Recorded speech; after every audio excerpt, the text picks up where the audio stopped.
క్రమం తప్పకుండా ప్రతి సంవత్సరం ఎక్కడా కూడా ప్రజలకు నష్టం జరగకుండా, ఇబ్బందులు పడకుండా క్రమం తప్పకుండా ఇచ్చిన ప్రభుత్వం ఏదైనా ఉంది అని అంటే అది దేశ చరిత్రలో ఒక వైఎస్ఆర్సీపీ ప్రభుత్వం మాత్రమే అని చెప్తాను. వైఎస్ఆర్సీపీ అన్న పార్టీ నిజంగా ఒక విలువల కోసం నిలబడిన పార్టీ. నా దగ్గర నుంచి మొదలెడితే ప్రతి కార్యకర్త కూడా, ప్రతి గ్రామ స్థాయిలో ఉన్న కార్యకర్త కూడా కాలర్ ఎగిరేసుకొని ఇది నా పార్టీ అని చెప్పి గర్వంగా చెప్పుకునే, వాళ్ళకి ఏదైతే మనం చెప్పామో అది చేసి చూపించిన తర్వాతనే మనం ఓట్లు అడిగి గెలిచాము. కాబట్టి ప్రజల దగ్గర ఏ రోజు మన విలువ తగ్గల. కానీ ఎన్నికలైన 9 నెలలు కూడా తిరక్క మునిపే ఈరోజు ఏ తెలుగుదేశం పార్టీ కార్యకర్త కూడా గడప గడప అంటూ ప్రజల ఇళ్లకు వెళ్ళే పరిస్థితి ఏ ఒక్కరికి కూడా లేదు, ఎమ్మెల్యే దగ్గర నుంచి కార్యకర్త దాకా. కారణం, ఏ గడపకు వెళ్ళినా కూడా వీళ్ళు ఎన్నికలకు ముందు ఇచ్చిన వీళ్ళ మేనిఫెస్టో సూపర్ 6లు, సూపర్ 7లు ప్రజలు వీళ్ళకి ఇలా చూపించి, ఆ ఇంట్లో నుంచి ఒక చిన్న పిల్లాడు బయటకు వస్తాడు, నా 15,000 ఏమైంది అని అడుగుతాడు. ఆ ఇంట్లో నుంచి 2 పిల్లలున్నా 3 పిల్లలున్నా ప్రతి పిల్లాడు బయటకు వచ్చి ఆ తెలుగుదేశం పార్టీ ఇంటికి వచ్చిన తెలుగుదేశం పార్టీ నాయకుడిని, కార్యకర్తను ఆ పిల్లాడు కూడా ప్రశ్నిస్తాడు, నా 15,000 ఏమైంది అని. వీళ్ళింటికి పోయినప్పుడు ఆ పిల్లల తల్లులు ప్రశ్నిస్తారు, నా 18,000 ఏమైంది అని చెప్పి. 50 ఏళ్ళు నిండిన వాళ్ళు వచ్చి ప్రశ్నిస్తారు, నాకు 50 ఏళ్ళకే పెన్షన్ ఇస్తానన్నా నా 48,000 ఏమైంది అని చెప్పి. అదే ఇంట్లో 20 ఏళ్ళ పిల్లోడు,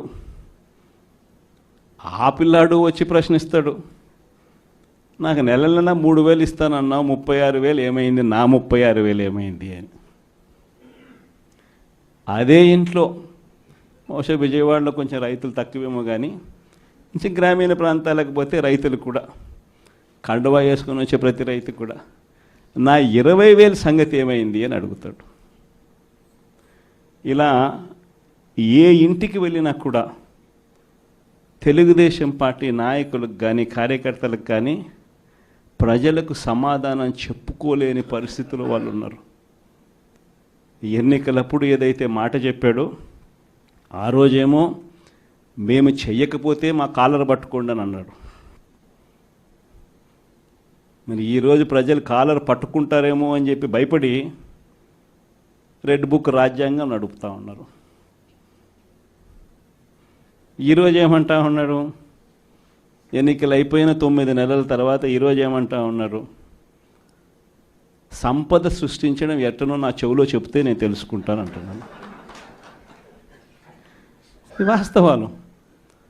ఇదే మాటలు ఎన్నికలకు ముందు నేను చెప్పా, చంద్రబాబు నాయుడు నమ్మడం అంటే చంద్రముఖిని నిద్ర లేపడమే అని.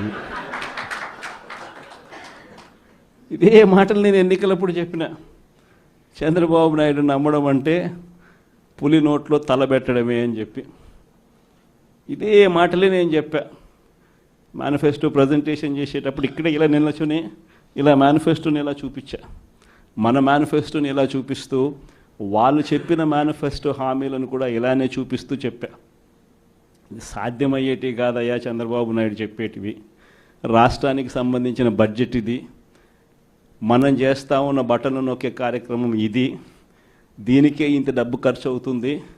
మరి చంద్రబాబు నాయుడు ఏమో 1,72,000 కోట్లు సంవత్సరానికి అయ్యే ప్రతిపాదనలు ఆయన చెప్తా ఉన్నాడు.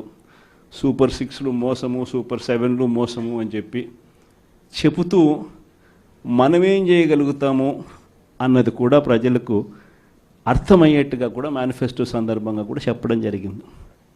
విజయవాడ లాంటి కార్పొరేషన్లో కూడా 49 స్థానాలు మనం అప్పట్లో గెలిస్తే తెలుగుదేశం పార్టీ కూటమి వీళ్ళకు వచ్చిన స్థానాలు 14, కమ్యూనిస్టులకు వచ్చింది 1. ఈ 49 స్థానాలకు మనం గెలిస్తే 64కు గాను వాళ్ళకు కేవలం 14 స్థానాలు ఉన్నప్పటికీ ఎన్నికలు అయిపోయిన తర్వాత రోజు నుంచి రకరకాల భయాలు, రకరకాల ప్రలోభాలు అదే పనిగా పెడుతూ ఒక 11 మందిని మాత్రం భయపెట్టో ప్రలోభాలు పెట్టో తీసుకోవడం జరిగింది.